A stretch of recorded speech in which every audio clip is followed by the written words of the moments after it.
बहुत समय पहले एक छोटी सी गौरैया समुद्र के किनारे एक गड्ढे में घोंसला बनाकर रहती थी।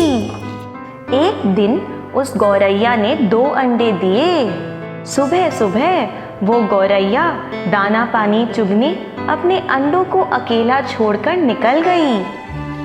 शाम को दाना चुगकर जब वो गौरैया वापस लौटी, उसके अंडे घोंसले में नहीं थे, तो वो बहुत घबरा गई।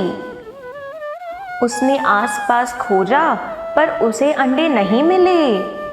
तब उस गौरैया ने समुद्र को पूछा, समुद्र, मैंने यहाँ 2 अंडे रखे थे, क्या तुमने उसे देखा है?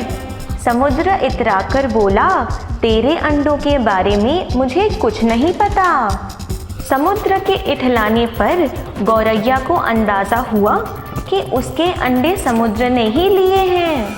वो समुद्र से बोली, यहाँ पर तुम्हारे अलावा और कोई नहीं है, इसलिए तुम्हें ज़रूर पता है कि मेरे अंडे कहाँ गए।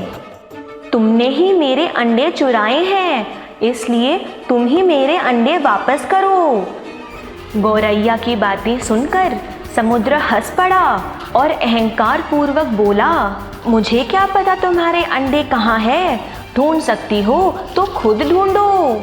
यह सुनकर गौरैया गुस्से में आ गई और बोली, मेरे अंडे वापस करो, नहीं तो मैं पूरे समुद्र के पानी को सुखा दूंगी। यह सुनकर समुद्र ने गौरैया की हंसी उड़ाई।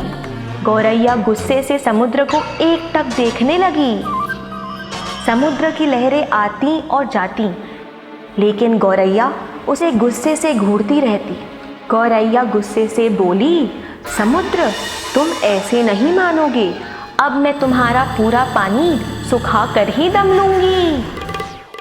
ये बोलकर गौरैया अपनी छोटी सी चोंच में समुद्र से पानी भरती और किनारे पर डाल देती। ऐसा करते करते सुबह से शाम हो गई। शाम होने के बाद सारे पक्षी गौरैया से मिलने आए।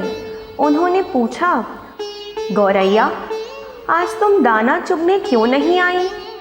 गौरैया ने कोई जवाब नहीं दिया और समुद्र से पानी लेती रही और तट पर डालती रही।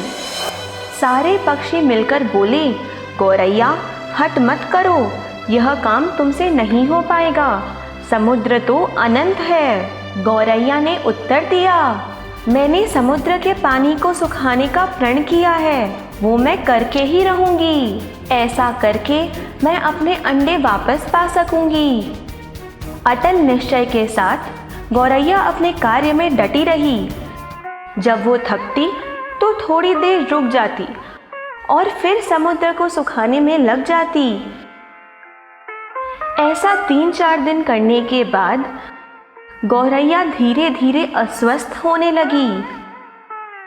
सारे पशु पक्षी उसे आश्चर्य से देखते रहे। सबको उसकी बड़ी चिंता हो रही थी। अंत में सारे पक्षी मिलकर पक्षीराज गरुड़ देव के पास पहुंचे और उनसे विनती की, यह नन्ही सी गौरैया अपने प्रण पर अटल है और इस विशाल समुद्र को सुखाने का प्रयत्न कर रही है। पक्षियों की विनती सुनकर गरुड़ देव गौरैया के पास गए और पूछा, क्या तुम्हें कुछ मदद चाहिए? मेरी चोंच तुमसे कुछ लंबी है। गौरैया ने क्रोधपूर्वक जवाब दिया, यह मेरा काम है, मैं ही करूंगी, मुझे किसी की मदद नहीं चाहिए। गरुड़देव समझ गए कि गौरैया अपने अंडों के कारण बहुत परेशान है। गरुड़देव भगवान विष्णु के पास जाकर गौरैया के लिए सहायता मांगते हुए बोले, हे सृष्टि के रचयिता, आप कुछ चमत्कार दिखाएं। एक नन्ही सी गौरैया ने विशाल समुद्र को सुखाने का प्रण लिया है, जो कि उसके लिए असंभव है। भगवान विष्णु गौरैया के अटल निश्चय पर प्रसन्न हो गए और समुद्र देव से कहा, हे समुद्र, तुम पीछे हट जाओ और गौरैया के अंडे लौटा दो। भगवान विष्णु के कहने पर समुद्र पीछे हट गया और गौरैया को अपने अंडे मिल गए। और वो गौरैया सर ऊंचा करके बोली, देखा समुद्र, मैंने अपना प्रण पूरा किया। इस कहानी से हमें यह शिक्षा मिलती है कि अगर हम दृढ़ निश्चय करें तो बड़े से बड़ा काम कर सकते हैं, और उस कार्य को पूर्ण करने के लिए स्वयं भगवान हमारी सहायता करते हैं। अगर आपको हमारी बताई हुई कुछ बातें पसंद आई, अच्छी लगी, आप इस वीडियो को लाइक करिए, शेयर करिए और सब्सक्राइब करिए।